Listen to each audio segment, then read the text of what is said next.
Just looking at these, I'm just going to go over numbers 2 and 4 here. So number 2, write the polynomial in standard form, then name it based on its degree and number of terms. So standard form means that I need to put this in highest degree to lowest degree. And also I have to combine like terms if there are any. Does anybody remember from yesterday what makes something a like term?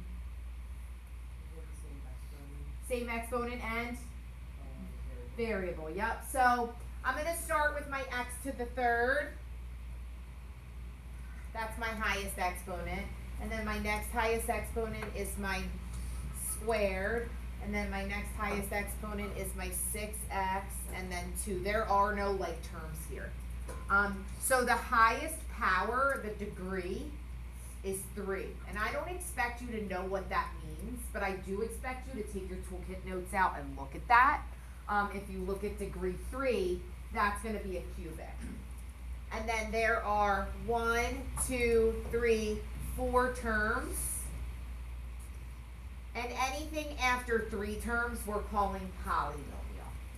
So for this one I was looking for a cubic polynomial. And then the other one that was 50% was this last one. Combined like terms. Nate just told me that in order for them to be like terms, they need to have the same variable and exponent. Do these have the same exponent? No. So we cannot combine these because they are not like terms. That was the answer to this one. All right. Now, if that was a time symbol in the middle, not a plus, we could do that, right? You can multiply unlike terms. You can't add and subtract unlike terms. So that's what we did yesterday. We started to name those. Again, I don't expect you to have those names memorized by any means. I want you to be able to use the toolkit though. All right. Today we're going to add to that very, very lightly, okay? Nothing crazy big. We're still going to add and subtract. We're still going to be combining like terms. We're going to add like a piece of a distributive property to it, but really we're just going to multiply a number in and then combine like terms. So we'll need our toolkits and then we'll need our workbooks today. So if you could put your laptops away and take out those 2 copies. This is on page 2 of your toolkit.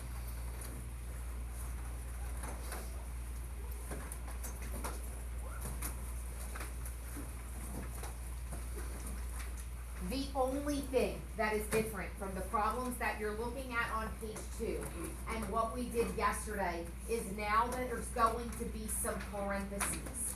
When you see parentheses, what do you think about? Multiplication, okay? When I see parentheses, my mind immediately goes to distributive property, and that's what we're going to do here. We're going to distribute, okay? If you see a set of parentheses, and there's nothing in front of that set of parentheses, what do you think we could put there? A 1. 1 is your placeholder number, all right? So in example A here, I see this set of parentheses, but there's nothing in front. So the only way to get rid of parentheses is to distribute, but I don't have anything to distribute. So I'm going to put a 1 there. And same here, I've got this set of parentheses with nothing in front. I'm going to put a 1 there. Now I have something to distribute. I'm going to distribute the 1, and that's going to allow me to get rid of the parentheses. All right, so 1 times 4x squared is just 4x squared, right? Anything times 1 is going to stay the same. 1 times 6x is 6x. 1 times negative 2 is negative 2. I'm distributing the 1. I'm going to do the same thing to the second set of parentheses. There was no number there, so I put a 1. 1 times 7x is 7x squared. Sorry, 1 times 7x squared. There's a plus here, so I'm going to put a plus symbol to separate them. 1 times negative 9x is negative 9x. And 1 times positive 5 is positive 5. By creating and putting the 1 in front, I'm able to distribute, and by distributing, I'm able to get rid of the parentheses. After that, we have to do this thing called combining like terms. So, like terms are things that have the same variable and the same exponent. So those 2 terms are considered like terms. Yesterday we learned that when we're combining like terms, we keep the variable and exponent the same. and we just add the numbers in front. So 4 plus 7 is going to give me an 11x squared for that term.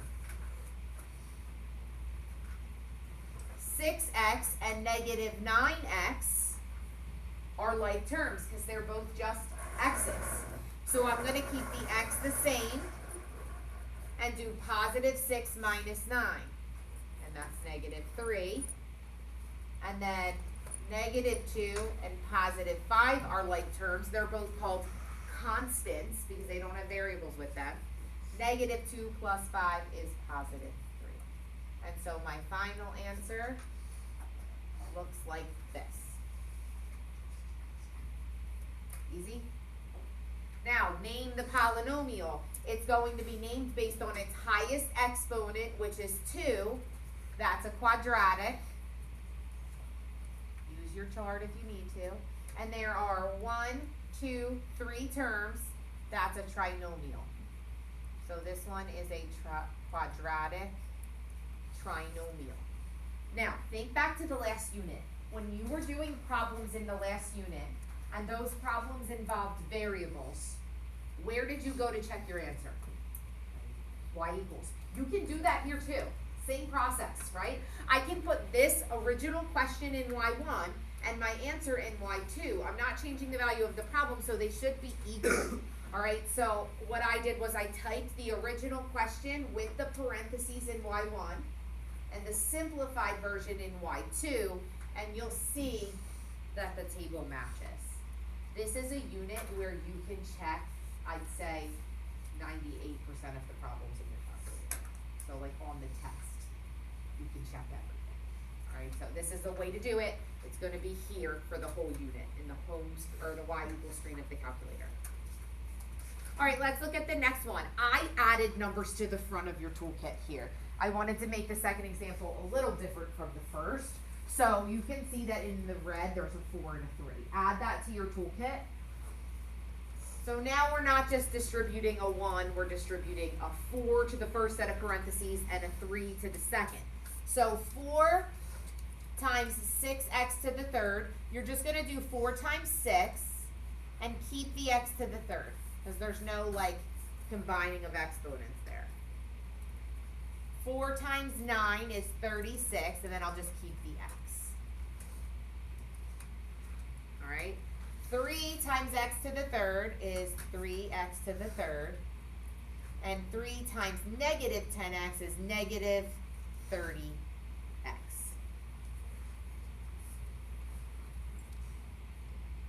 That's the initial multiplication step. Then I'm combining my like terms.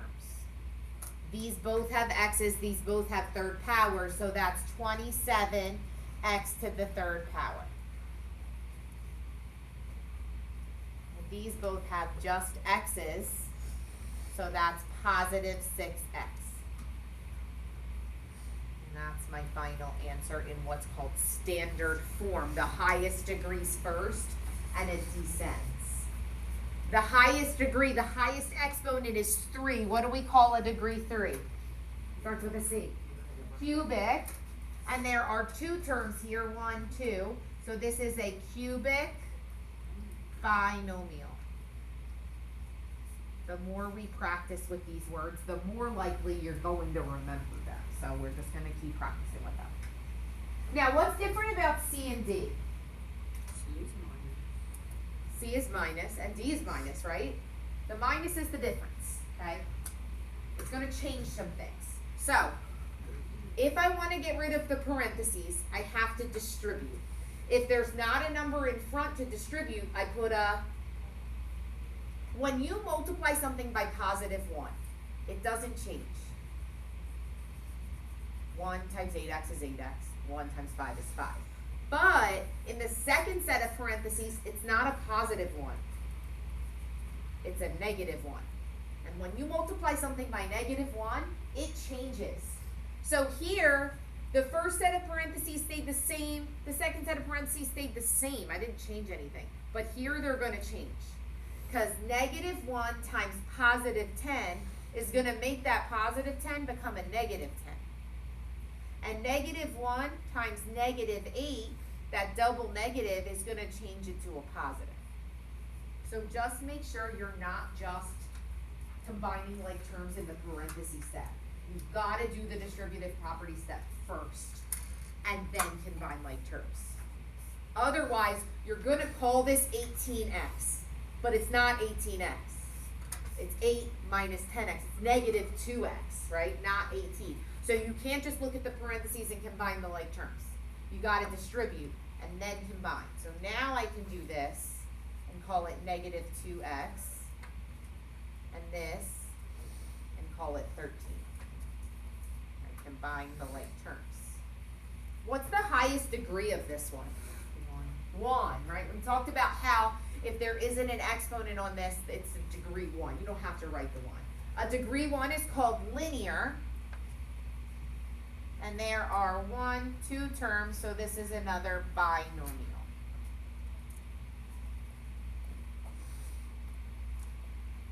To switch up D and make it a little different, I put coefficients in front of the parentheses, so it's no longer just parentheses. I put a 6 and a 2 there. So add the 6 to the front of the first parenthesis for D and the 2 in front of the second. And now we're going to distribute. So 6 times 5x squared is 30x squared. 6 times 3x is 18x. And 6 times negative 5 is negative 30. When I'm distributing to the second set of parentheses, it's not 2. It's negative 2. The minus clings to that and makes it negative. So it's negative 2 times 2x squared. Negative 2 times positive 3x. Negative 2 times negative 18.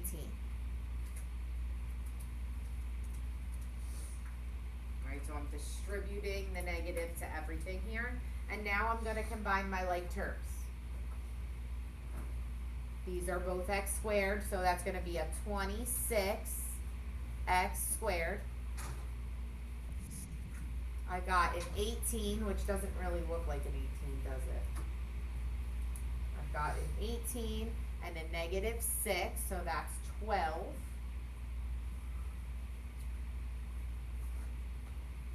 And 14, negative 14.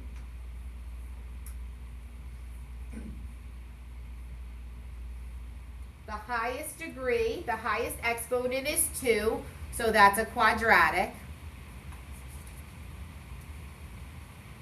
And there are 1, 2, 3 terms, so it's a trinomial. The only thing that we did differently today than we did yesterday is yesterday we just were immediately given the second line. There was no parentheses. The distributing happened for us, and we just combined like terms. Now there's a parenthesis, you're going to distribute and then combine like terms. If there's nothing to distribute, you put a 1 and then distribute the 1, okay? Distributing a 1 and distributing a negative 1 are 2 different things. So make sure you're doing the math and you're not just looking at the parentheses and combining like terms. Get rid of the parentheses first and then combine like terms. Make sense? Okay, so around the room, there are pink and yellow stations. I'm not going to give you a place to start. I'm just going to give you like half the room. So you 2 are going to go that side. Actually, you 3 are going to go that side. And you 3 are going to go this side. So if you're on this side, you're going to stick to yellow. If you're on this side, you're going to stick to pink. What you're going to do, this isn't like a gallery walk. The answers aren't under the sheet. It's a scavenger hunt. So you're going to do whichever station you decide to start at. You're going to do the problem at the bottom of the station. The top is an answer. There is nothing I can do to that. There are no like terms I can combine. It's already in standard form. That's because it's a solution. The question's at the bottom. Do the question, find the solution somewhere else, and then do that problem. Does that make sense? You will know you're done when you're back to where you started. All right, so we're not going to give you an assigned station. You're just going to start wherever you want. Write the letter down that you're starting at, so you make sure you end up back there. Simplify the problem at the bottom. Look for your solution in red. Make sure you write the letter from that so that you know where you're going. When you finish, head back to your seats. All right? Go ahead, get moving. What is our half-day schedule? We have 15 minutes. I think there's 6 of them, so I think we can do it. I think we can get done 15 in 6 minutes. Sorry, 6 in 15 minutes. I think we can do that.